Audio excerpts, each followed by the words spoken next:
Israel is schooling the world about how to wage a humanitarian warfare. Now let me explain. The death ratio of 2 to 1 compared to 10 to 1. We're talking about a modern warfare against terrorists who are hiding in highly populated civilian areas and often using them as human shields. Something that is very common in the radical Muslim world. I'm talking radical, not the Muslim world. You have countries like Saudi Arabia, Jordan, Egypt, which as a policy clearly stand against radical Islamic jihadist terrorist ideology. However, Syria, Iraq, Afghanistan, Taliban, Islamic Jihad, Al-Qaeda, Hezbollah, Hamas, ISIS, Boko Haram, El-Shabaab.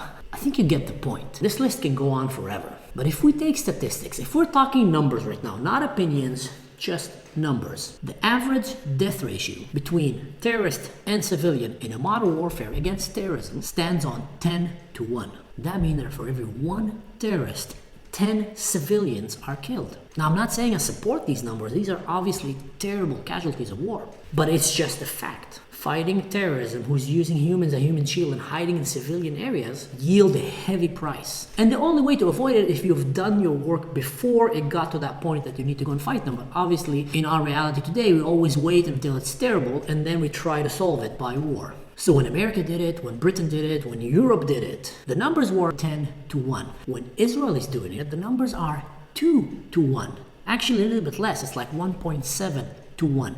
Do you understand how crazy that is? That's not like saying 10 to 1 versus 9 to 1 versus 7 to 1. We're talking about 10 to 1 versus 2 to 1. Unheard of. Showing that Israel's humanitarian level at warfare is here compared to the rest of the world that is here. If you compare it to the radical Muslim world, it's like over here. But my point is, Israel is leading the world when it comes to humanitarian warfare. And if you want me to spice it even more, as per the information that we have up to January, Israel have dropped approximately 30,000 bombs into Gaza. 30,000 bombs, and the death count in Gaza was standing about 26,000 people dead. Out of them, as far as we know, more than 10,000 are terrorists. Now let's unpack this for a second. 30,000 bombs and less than 30,000 people dead. Meaning either Israel is really bad at dropping bombs, but that's actually not the truth, because if Israel was really bad at dropping bombs, you see, these bombs unpack a lot of power. Every one of these bombs can easily kill 100 to up to 500 people if dropped irresponsibly, or if dropped with the intention of killing civilians. However, somehow Israel, with its amazing air force and military technology, dropped 30,000 bombs and ended up killing less than 30,000 people. So the ratio of Israel bombing Gaza is, let's calculate it. It's less than 1. It's like 0.86.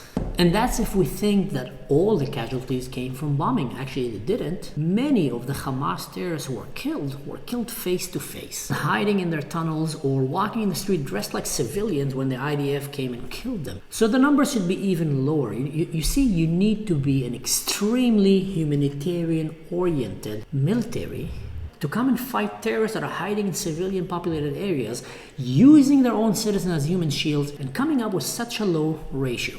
When England did it, when America did it, when Europe did it, fighting ISIS, fighting the Taliban, fighting in Afghanistan, and you name it, the ratio was 1 to 10. When Israel is doing it, the ratio is less than 1 to 2. So when you have people around you that are calling Israel a genocide country and saying that Israel is trying to annihilate the Gazans, this might work on the average American student. But unfortunately, this is not working on the average person sitting at home and just listening to this nonsense, because you are actually showing them what a strong moral country Israel is. Now, you saw the analogy here? I find it interesting. If you want to be misinformed, go to university. If you want to avoid being misinformed, stay at home. Things have changed, huh?